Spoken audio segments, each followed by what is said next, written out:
Sir ఇంకా మీరు కొంతమందికి అర్థం కాలేదేమో అనిపిస్తుంది సార్. ఎందుకంటే బయటకొచ్చిన వాళ్ళు ఇంకా భరణి మాస్క్‌లోనే ఉన్నాడు. రియాలిటీ బయటికి రాలేదని మాట్లాడటం కొన్ని మాటలు విన్నాం. How do you react? ఇది షో అయినా అయి ఉండొచ్చు, లేదంటే ఒక కాలేజ్ అయినా అయి ఉండొచ్చు, లేదంటే ఒక ఆఫీస్ అయినా అయి ఉండొచ్చు, లేదంటే ఒక షూట్, ఒక ప్రొడక్షన్ హౌస్ అయినా ఉండొచ్చు. ఒక 10 మంది ఉన్న చోట 10 మంది ఒకే వేవ్ లెంగ్త్ తోటి 10 మంది ఒకే వైబ్ తోటి ఉంటారండి. ఉండరు. ఒక ఇద్దరు ముగ్గురికి వైబ్స్ కలుస్తాయి. ఎగ్జాక్ట్. ఒక మనిషి ఎందుకు నచ్చాడో మనం చెప్పలేము అది. బట్ అమ్మాయిలకి ఏంటంటే ఒక తెలియని ప్లేస్కి వచ్చినప్పుడు అంటే డిఫరెంట్ క్యారెక్టర్స్ మధ్య ఒక నాన్న అని ఒక అన్న అని పిల్లాలి అని చెప్పంటే ఎక్కడో వాళ్ళ దగ్గర ప్రొటెక్షన్ కానీ లేదంటే ఒక సెక్యూరిటీ ఇది ఫీల్ అయితే పిలుస్తారు. దాన్ని కొంతమంది ఏ రకంగా తీసుకున్నారో నాకు తెలియదు. ఇప్పుడు 100 మంది ఉన్నారండి, 100 మందిలో భరణి అన్నగానే కనెక్ట్ అయ్యాడు 90 మందికి. భరణి చాలా మంచోడని 90 మంది చెప్తున్నారు.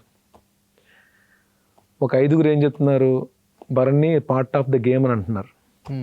ఇంకా మాస్కే పార్ట్ ఆఫ్ ద గేమ్ అంటారు. ఒక 5గురేమో భరణి ఇంకా మాస్క్లోనే ఉన్నాడు అని చెప్పి అంటారు. అప్పుడు ఈ 90 మంది దానికి విలువ ఇస్తామా, ఈ 5గురికి ఇస్తామా, 5గురికి ఇస్తామా? మెజారిటీ ఆఫ్ ద పీపుల్ కదా. మెజారిటీ ఆఫ్ ద పీపుల్ జనాలందరూ కూడా భరణి ఏదైతే ఎఫెక్షన్ చూపించాడో, భరణి ఏదైతే వ్యక్తిత్వం ఉందో దానికే అందరూ ఇంతలాగా అట్నుంచి ఎఫెక్షన్ చూపిస్తున్నారు. మనం వీళ్ళందరి గురించి ఆలోచించాలి కానీ ఈ 5గురు లేదా మీరేమన్నా దాన్ని ఎఫెక్ట్ అవుతున్నారు? ఎఫెక్ట్ ఏం లేదండి. అంటే మీరు నేను ఒక్కటే అడుగుతానండి.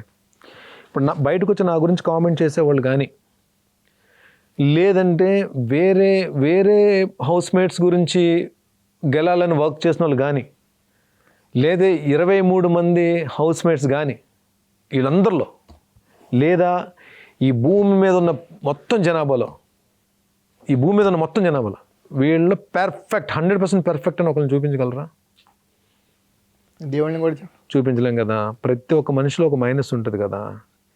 ఈ మైనస్ మీదే ఫోకస్ చేసి ఉంటే మన టైం వేస్ట్. ఎన్ని మైనస్లు ఉన్నా ఒక పాజిటివ్ ఒక ప్లస్ ఉంటుంది దాంట్లో. Just move on. ఆ పాజిటివ్ ఏదైతే ఉందో దాన్ని చూస్తే బాగుంటుంది, మనకి కూడా హ్యాపీగా ఉంటుంది. ఎక్కడేం చేస్తారంటే వీళ్ళు ఇక్కడ మైనస్ దగ్గర అయిపోతారు. అవును, నేను అలా ఎందుకు ఆగలేదంటే ఆ 99 మైనస్లు పక్కన పెట్టేసి ఆడలో ఒక ప్లస్ ఉందనుకోండి, దాన్ని ఫోకస్ చేయడం వల్ల అంటే నేను హ్యాపీగా ఉన్నా. అందుకనే వచ్చిన హౌస్ మేట్స్ అందరి గురించి కూడా నేను పాజిటివ్గానే మాట్లాడతాను. ఎందుకంటే వాళ్ళ నెగిటివ్స్ నేను ఫోకస్ చేయలే, వాళ్ళ పాజిటివ్స్ మీద నేను ఫోకస్ చేశాను. కాబట్టి వాళ్ళ గురించి ఇప్పుడు కాదు, వాళ్ళు నిజంగా నా గురించి ఎన్ని 100 మాటలు మాట్లాడినా నేను వాళ్ళ గురించి పాజిటివ్గానే మాట్లాడతా, ఖచ్చితంగా పాజిటివ్గానే మాట్లాడతా, హార్ట్ఫుల్గానే మాట్లాడతా. ఎందుకంటే వాళ్ళ నెగిటివ్స్ నేను పట్టించుకోలే. That is you. యా.